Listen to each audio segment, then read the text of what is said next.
You're listening to an IOE podcast. Powered by UCL Minds. Welcome to the Staffroom. I'm Elaine Long. And I am Mark Quinn. We are programme leaders on the UCL Early Career Teacher programme. Why are we in the Staffroom? We're here because this is where the best professional learning conversations always take place. This is where problems faced by teachers and leaders today can be explored critically and where meaningful connections between research and practice can be made. Over the course of the series, we'll hear the voices of different colleagues as they come into the staff room, from ECTs to academics and executive leaders. We'll talk about all things education, the challenges and the joys. So why don't you enjoy a coffee with us, perhaps even grab a biscuit and sit down for an hour of staff room chat.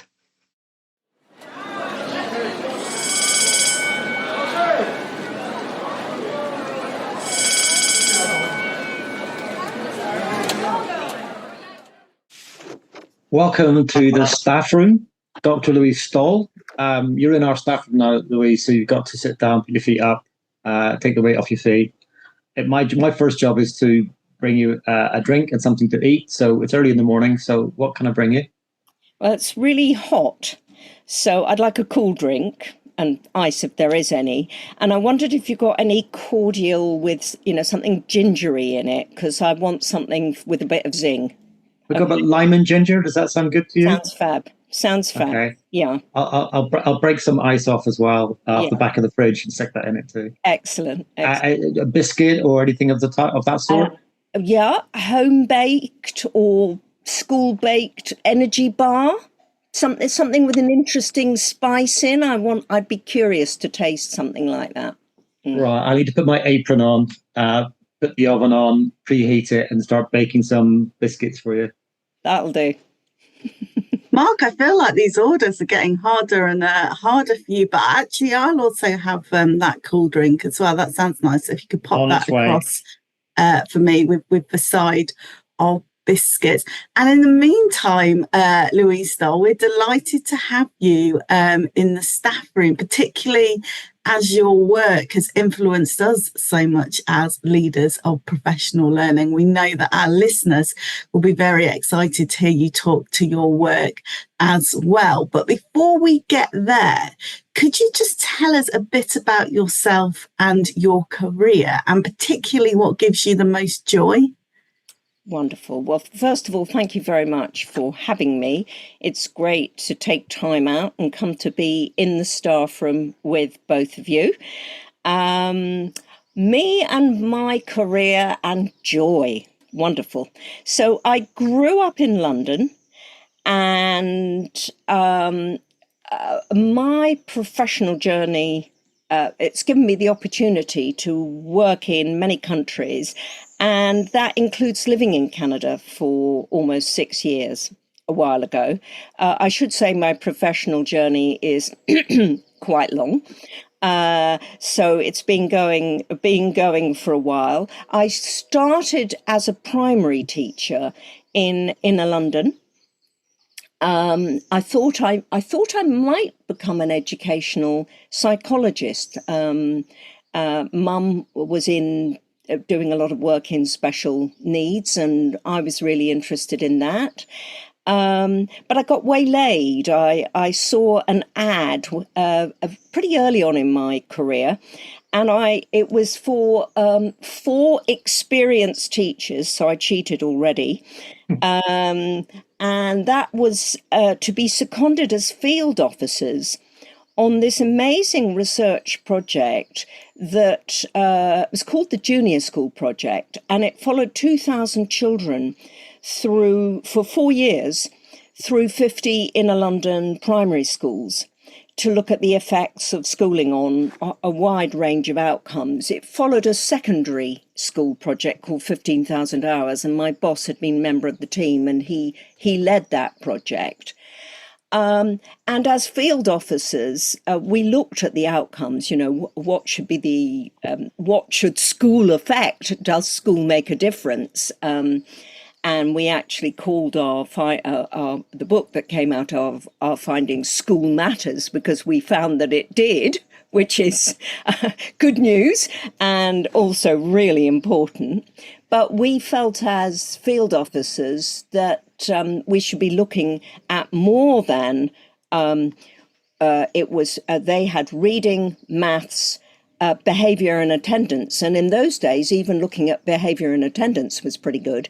And we managed to expand that to looking at attitude, self-concept, writing, practical maths, and back on the agenda now, oracy, speaking skills. We wanted to find something in the arts, and we never managed to find the right kind of assessment. And we all know that what gets assessed gets valued.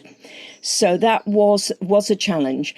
But I spent my time as a field officer going into schools, observing teachers, interviewing teachers, head teachers, a whole range of things. It was the most wonderful experience. And then we followed that group into secondary school, so in a secondary transfer project.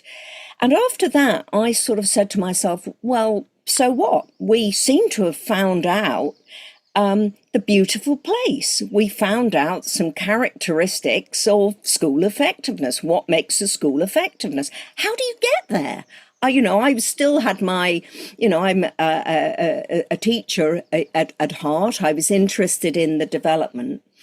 And I had the opportunity was I went into my boss's office and said, with all your contacts in the States and Canada, is there somewhere I might go for 6 months or something? And he said, how's about Toronto? And actually, it was about 30 miles from there in a wonderful school district that was working in those days like a local authority, was working with 3 others. So it was working in a consortium, even back in those days. And we were working with the university, with OISE and the University of Toronto. And people like Michael Fullen and Andy Hargreaves were my colleagues there. Andy had just come out of England. I'd come out of England. Went for 6 months, stayed nearly 6 years. And I did my PhD at that time on what we were working on in the district, which was using the findings of research to help bring about improvement. And that's been a strand of my life. And I came back to the Institute of Education, working again with Peter, who had been my boss, Peter Mortimer, who had he had supervised my PhD. He was my mentor, and he became the director of the Institute of Education. And I worked with a wonderful group of colleagues across the Institute, and also school leaders, local authority leaders. We worked with policy people, and we developed a centre, the International School Effectiveness and Improvement Centre, and worked very much in the way that the Centre for Educational Leadership works. Very much outward focused, doing research and development and professional learning and working with our colleagues. I seemed to be going in cycles at that time of about 7 years. And I felt it was time for a change. And an opportunity came up, which really surprised me, because it was the last thing I considered for myself. I never thought that I would be a professor. And I applied to become a professor of professional learning at the University of Bath. And I went to Bath, and I spent, in that case, it was just over 3 years.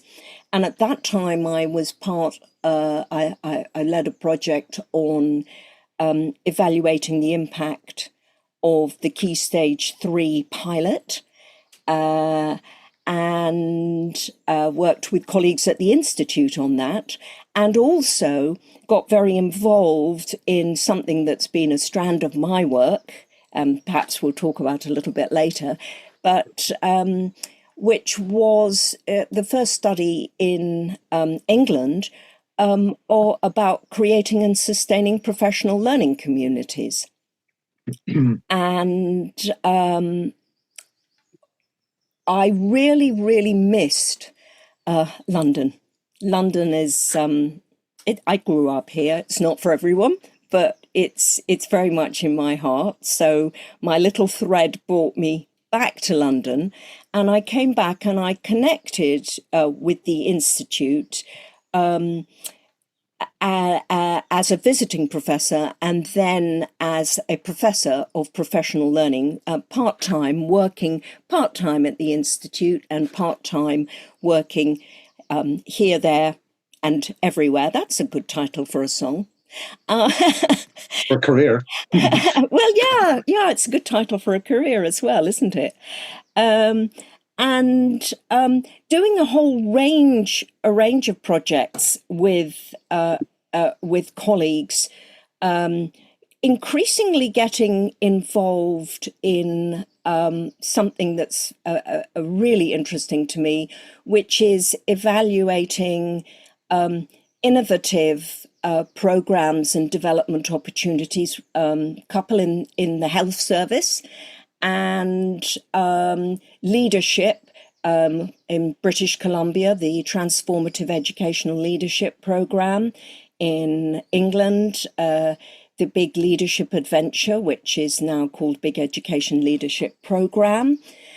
And also working a lot with colleagues such as yourselves, which has been really part of what makes me most joyful. For example, one out of which came a resource we developed called Catalyst for teacher leaders and middle leaders, and that was working with challenge partners, so working with groups and coming together to say what are the questions that we want to ask, and how can we answer them, and how can we work together to answer them, and learn together, and working on that over a period of time. And then, like with the professional learning communities project, where we would bring our schools together, but ultimately we said, what do you want out of this? And they said, we'd like some resources. So developing resources to help them. So I am, oh dear, I find it very strange to use the word. I am officially retired from my post at UCL Institute of Education. I'm an emerita professor now.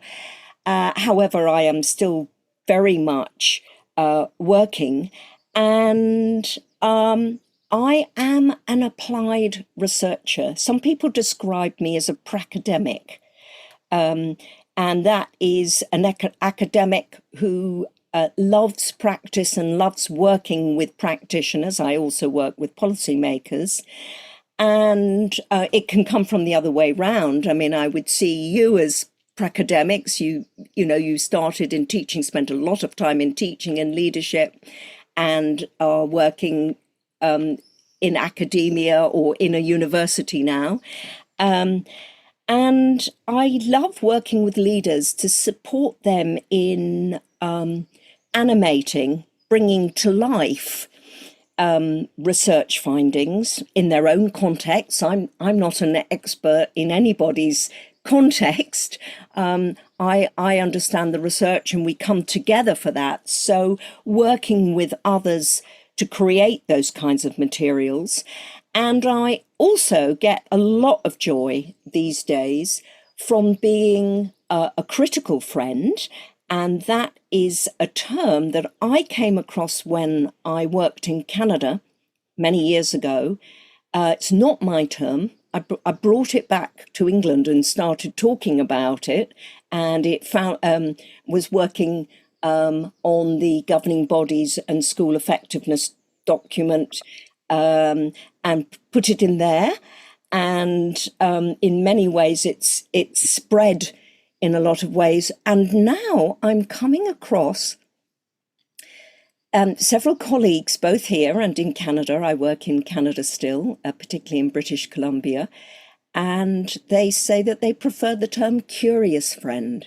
And I think that's lovely, working with others, doing what some people would describe as wisdom work, which is drawing on my research, drawing on other people's research, because I don't only use my own research, drawing on other experience, things that I've come across that I think are fascinating, exciting, and what I've learned from many people over many years. It's interesting, Louise, that you use that word curiosity, because I had so many questions I wanted to ask you about your professional journey, not least what it's like hanging out with Andy Hargreaves and Michael Fulham in Toronto and all those exciting things you've done. But what really struck me was that first job advert you applied for a field officer, and then how your whole career sort of developed from that curiosity to find out more about how students learn and how education works, and why schools matter and how we can make the best of schools to support students.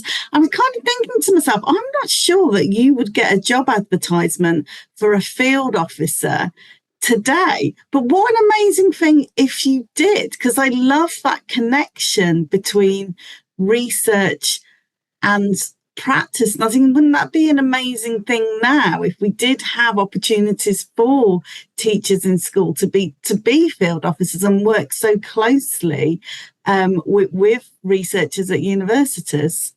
Yeah, absolutely. It was, in fact, it was in the ILEA, in the London Education Authority, Contact magazine.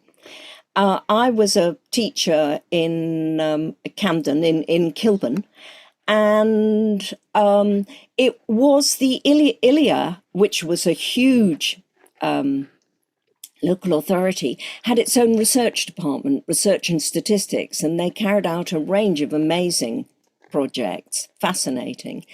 And it was funded by the local authority. It was a huge amount of money at that time. Now and they really believed Peter he'd been a teacher himself. He'd been a music teacher. I think that's what he was kind of attracted to in me, because I loved music, even though I'd been teaching for so little time. I mean, the others all were very experienced teachers.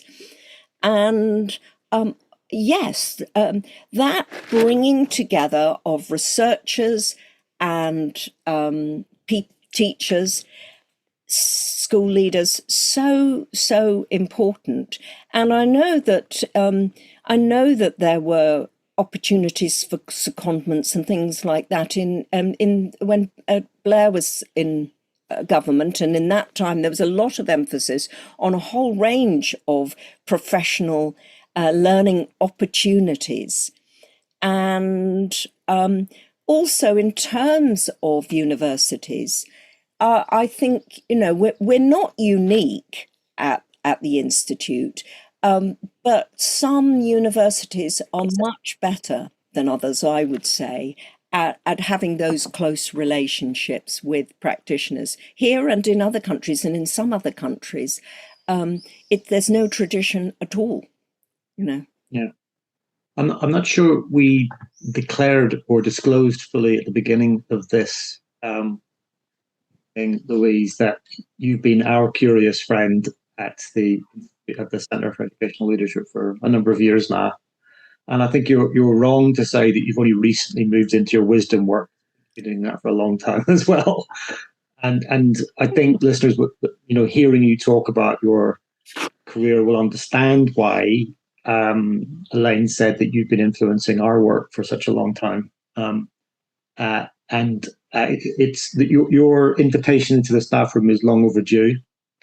We want to particularly ask you right now about a strand of your development work and of your research, which is the concept or issue of capacity for learning. There's many things we could talk about. I'm going to talk about that first. Because we know that you're really interested in it. We think that our listeners will be really interested in it. So if you could just give us some definition, first of all, what you mean by that phrase, capacity for learning, and why it matters so much. It's something I first got interested in nearly 30 years ago. And in preparing for this, I'm someone who likes to prepare extremely well for things and then abandon my plans because I can draw on that. And I'm thinking back over 30 years and getting into that and really thinking about capacity. A lot of people talk about it. It's almost like a bucket to be filled. And once you've filled it up, you're at capacity. And for me, it's much more a power, a quality. It's people anywhere in the system and their partners who are working with them, and schools really being able to engage in and sustain learning and keep on learning for a collective purpose of enhancing pupils' learning in its broadest sense, pupil learning and well-being.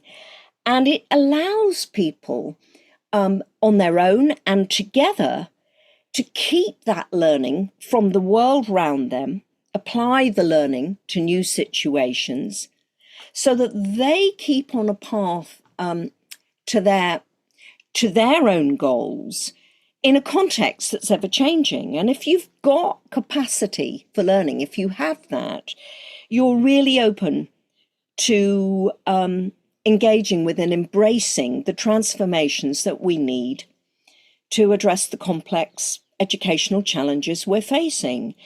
And why did I get into it? Well, I think really because of this sense that we have to prepare children for the future in a fast-changing world. And the world as it was when I started is not as it is now. And it's changing every day, as we know. And one of the most powerful things that struck me was a few years ago, I read a book called The 100-Year Life, which drew on findings, research findings from all over the world, that children who are born in the West today, have more than a 50% chance of living to being over 105. And that means that many of the children in our schools, even children who are 15, 16, 17 will be living late into the 21st century, into the 22nd century, and so on. And that means, if they're living in the 22nd century and it's fast changing, the world, we don't know where the world will be, but we do know all the issues we're facing now. And some of them we might say are opportunities like AI, but if we don't take note of them, they can become a crisis. My colleague Claire Cinema and I, friend and colleague at the University of Auckland, write about this and talk about a coalescence of challenges, that it's really a crisis, and whether it's the environment, whether it's what's happened as a result of COVID, disinformation, misinformation, continuing poverty, the haves and have-nots, the issues of technology, finance, etc. And if you're going to be living for a long time, the three-part life that some of us might have had of being educated, having a career, and then retiring is not going to make any sense, as Linda Grattan and Andrew Scott say. And I started working on this, creating capacity before that, but it's become all the more urgent for us. And then we have, the pressures that teachers are under, and the fallout after COVID, and the mental health issues, and the increased complex needs of children, and teachers' own mental health issues, recruitment, retention. And so, for me, we have to be focusing on how do we create that capacity where people feel the curiosity that you were so interested in, Elaine. They feel that curiosity. They want to love learning, keep on learning. They have to keep on learning, connecting with others, still feeling optimistic, feeling a sense of self-efficacy and collective efficacy, connecting with others.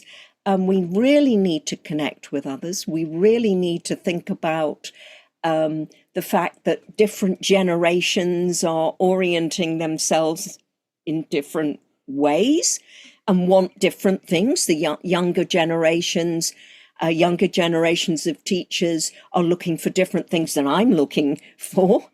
And all of that means that we really need to focus on that. So, Louise, I hear you talking about the pupils' capacity for learning, and I know that you are. You see there's a direct connection between a pupil's capacity to learning and capacity for professional learning. These things do go hand in hand, and that's clear from what you've said so far. I'm just wondering, for the purposes of this podcast, most of our listeners are teachers. I guess we like to think that we're influencing policy, but I'm not sure how much the Secretary of State sits down with a cup of lime and ginger cordial and listens to Staffroom podcast. But I can imagine that we've got ECTs and mentors and other school teachers out there listening to you talk about this confluence of challenges, scratching their heads like I am now and thinking, what can I do about that? I've got my class of year fives to deal with, or my GCSE class I've just got rid of. If you had a special message just for those listeners, those teachers doing that kind of chalk, the chalk-based job, what would that be? Well, I think in many ways it's the same and it is different for teachers. It's in many ways it's their own inner leadership, because I see this as a leadership challenge both inside and outside of schools. But I go into schools in very, very similar situations, and I see completely different places. And remember, I did say I don't consider myself the absolute expert on that. The people in there are the experts. But the schools with similar levels of deprivation, or people who've been there the same amount of time, all of those kinds of things, similar levels of, So really, it's being that kind of leader yourself, as well as thinking about the potential, maybe if you're a mentor, of becoming moving on as a leader, and really within your space, connecting more than anything else, I think, is being part of a community, being part of a learning community. And I think that often requires some people and in more senior positions to help the conditions for you to be able to do that, the time, the space, etc. But getting together and being part of and stimulating learning conversations, finding resources, whether they be videos, whether they be articles, whether it is taking the opportunity to observe each other and give each other feedback. It's right. But I think that's really key, isn't it? That I posed to you, what should our individual teachers be thinking about this when they're facing these confluence of challenges, and how do I teach for a child who might be 105 one day? And actually, your answer is it's not your job on your own, right? It's that you achieve this by collaborating, by working with others, by having your professional networks. Yes. And so much of this, having your professional networks, connecting with people, whether it's face-to-face or through technology in other places, in other parts of the world. If we want children to be creative and creative thinkers, teachers need to develop that. Not only do they need to develop the sort of pedagogies that will help them do that, but they need to be able to do it for themselves. They need to be inquisitive and take the opportunity to engage in inquiry and to use research. I have the benefit. I know that this is an audio podcast, but I can see that Elaine was just about to say something. I was just going to say, Louise, you mentioned that these sorts of activities don't happen in a vacuum, and it's leaders that create the conditions in which people have the time and space and inclination to come together and collaborate. And we'll certainly have leaders listening to this podcast, and definitely people that engage in professional learning. So what are the conditions in which capacity for learning is seeded and flourishes and is sustainable? What has your research taught you about that? Well, again, my research and others. So that facilitative leadership, it is really important that teachers and others feel genuinely part of developing a shared and inspiring vision for the future of children, working towards a purpose they care about, capturing their interest, capturing their imagination and their hearts, so that they're committed to that journey ahead, because there's going to be lots of detours. I remember in a project that I did working with a development project with a group of school leaders, and we always start our projects with a survey, and this one was related to professional learning communities, and and the question was about shared vision, and we gave it, the head teacher filled it out, but so did the teachers and support staff. And the head teacher, the primary head, and there were primary and secondary and special schools involved in this. And I remember one primary head saying, "Goodness me, there I was merrily thinking we were all, moving along together, and people aren't clear about what we're doing and why we're doing it. And so it is incredibly important to have something you really care about. And we know from some other research we've done more recently, working in Wales, that when people feel that they are part of a school that is a learning organisation with a clear purpose and committed to ongoing professional learning, working and learning together in teams, opportunities for growing leadership, opportunities for inquiry and exploration, etc., etc.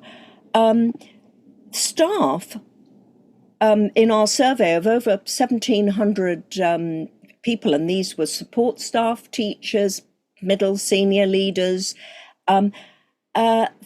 they had expressed more job satisfaction. This is a good place to be. And also they said, we had a couple of questions about students' needs being met, but they had a question about their own needs being met. And they felt their own needs were being met. These are better places to be. And one of the other key areas, Elaine, is the area of trust, risk-taking.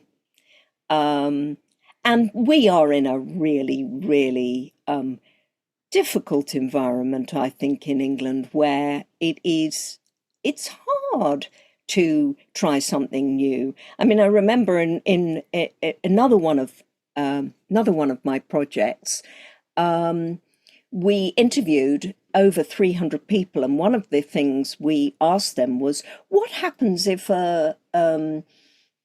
what's the worst thing that can happen if a teacher experiments with their practice, tries something, for example, on a wet Tuesday afternoon?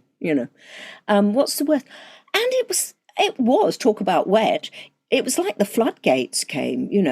We'll have children climbing the walls. We will feel foolish in front of our peers because parents will go mad. We'll fail the inspection and so on. And this is just trying something new. And then that wasn't everybody who said that. Most people, when we probed them and pushed them, and they were reflecting, it was about having the confidence to do that. And you need the conditions. You need people to enable you to take risks, to say it's not going to be perfect the first time. There's it really is important for leaders at all levels to encourage people to try things out and to be there to support and to learn. We learn from that. And if we also don't have trust between colleagues, people won't open up their classrooms.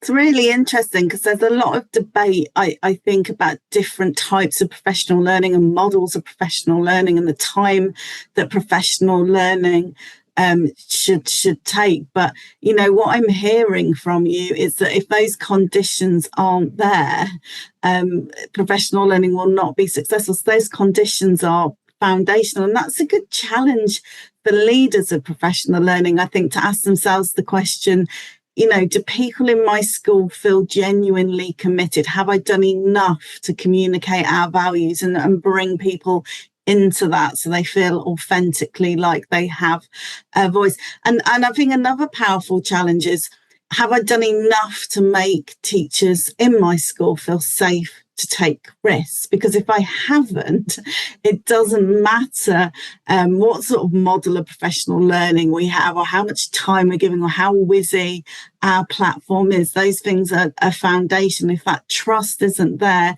nothing will work. And I suppose I'm talking personally now, so this is my opinion, but I tend to find we spend a lot of time debating the other things. Should we use instructional coaching, or should we use this, or should we use that? And actually, maybe we need to spend more time in schools as leaders of professional learning thinking about the foundational conditions of trust and risk taking and authentic purpose. And I think that's a really powerful point you make. I think all the more we are realizing, those of and some of us might say that we have been realizing it for a long time, that a lot of educational change has been neck up, and it's about the head, and it's also about doing it. And it took me a while to understand that when you said neck up. Yeah, it's about the head and the cognitive. Yeah, it's about relationships. It's about, my colleagues who are studying social network theory and how who can you go to both for emotional support, but also for ideas, resources, advice, etc. It's relational. It's really important. And it's not like, because when we try, a part of leadership is about stimulating learning conversations, we do need to be able to challenge each other. And if I challenge you, Elaine, oh my goodness, I'd better be ready, because you may challenge me back. And therefore, it's not just about staying. I mean, you mentioned Andy Hargreaves, and he's done a lot of work on this. A wonderful woman, Judith Warren Little in the States, talked about the difference between congeniality and collegiality. And congeniality, we all get on well, and we want that. We want Staffroom, this Staffroom, to be really nice and to be offered a nice drink. And believe me, drink and food is a really important point of this.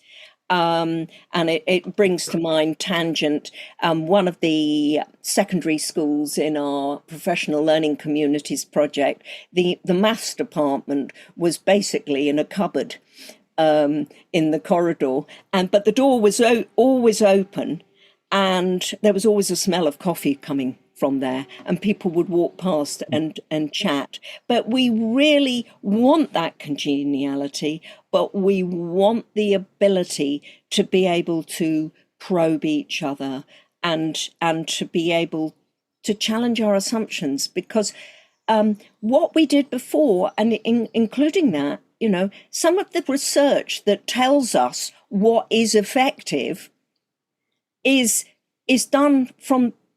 always done sort of from the past and retrospectively, and we have to be learning our way into the future, particularly when we're thinking about some of the competencies that we hope people will start being able to learn how to evidence in different ways. So, like a pro, Louise, you just queued up my next question.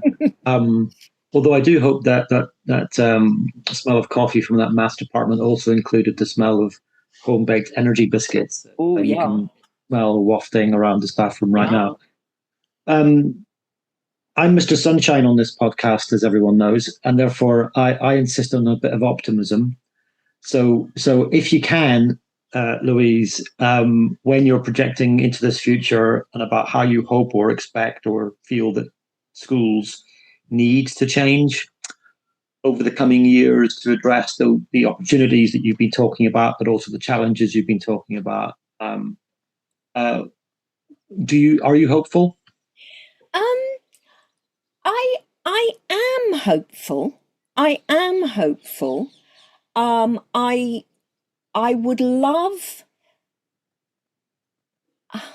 How can I sprinkle some of my hopeful dust over everyone in this podcast? Being brave and taking risks.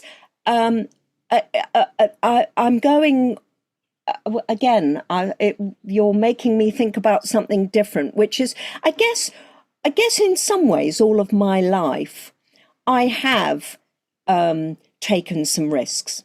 I've taken, I think, probably in most cases, what are very safe risks. I'm going to live in Canada and living after you've lived in inner city London and I lived in a very, very small town in Ontario was a risk. I wasn't living in the jungle, in a rainforest in Brazil. But I've always pushed myself, and I am terrified of physical risk. However, when I found out from the Key Stage 3 project, the evaluation, that people were becoming rather dependent, we're finding, and this was true in the evaluation of the numeracy and literacy strategies as well, saying, just tell us what to do. And I was thinking about this changing world. I thought, we really need people to be more creative. And if children are going to be creative, teachers need to be more creative, and that requires leadership. And that's why I started doing some R&D projects around creative leadership. And that's when I did some of that interviewing around people taking risks. And when we had the findings of some of the things that help people do that, I thought, I can't go out and talk to head teachers and other people and say, these are the things you need to do to take more risk.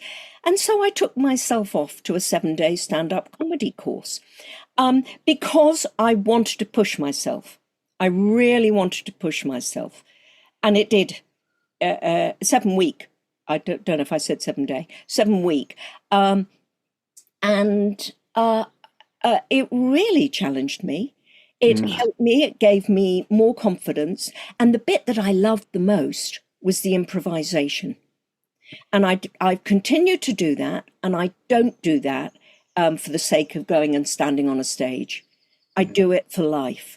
I do it to help me maintain that kind of optimism of being able to adapt, to adjust. And I think if our schools are creative and compassionate learning organisations surrounded by a system that is that, I feel hopeful. I think there is another element that I haven't mentioned a lot about, and I know a lot of schools and teachers do this, but there are numerous resources out there in the community, not only in universities like us, community organisations, arts, businesses, all kinds of people partners who can help us with this and who can offer other opportunities. So we can't know it all.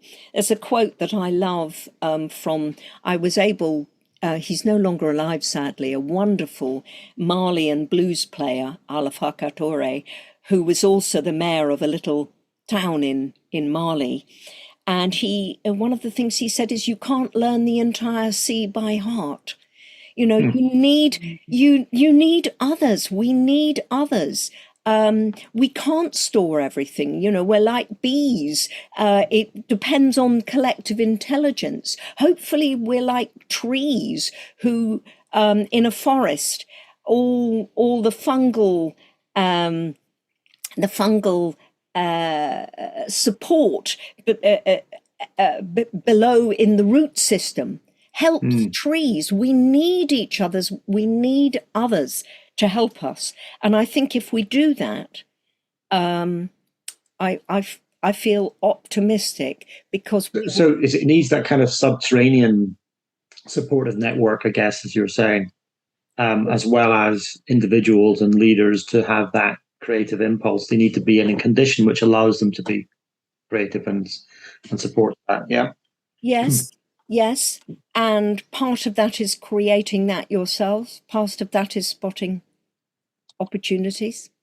Louise, I wish you'd been there at the start of my leadership career and passed me a note saying you can't learn the entire sea by heart.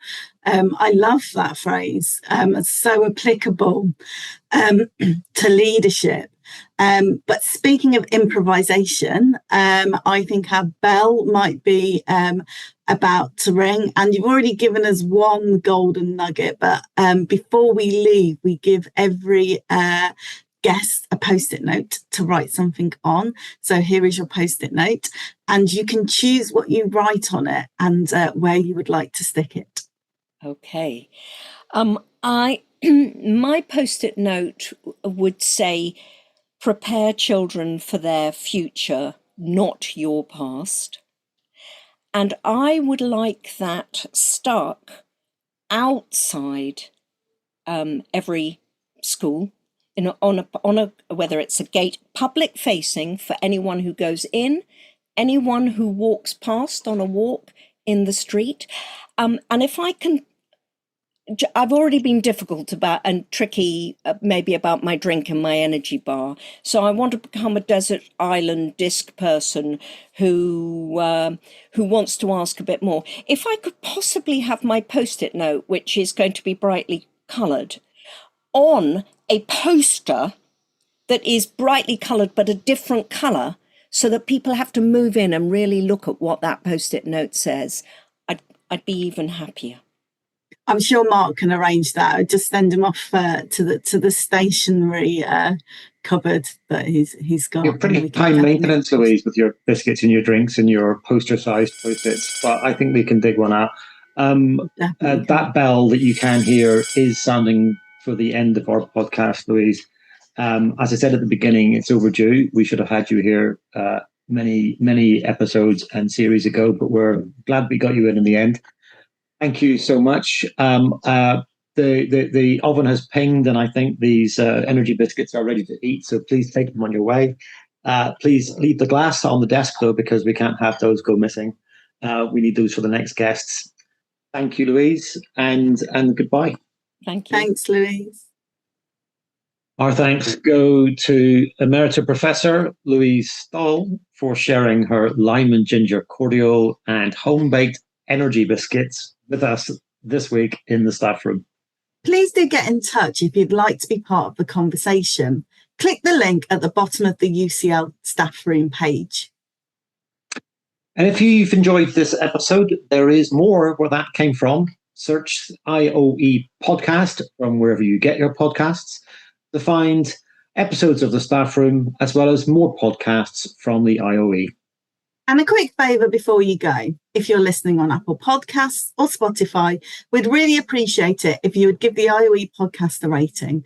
5 stars would be nice if you're enjoying the show, and that will help us to reach more people who are interested in hearing what the staff room is all about. Thanks so much for downloading and listening to this IOE podcast.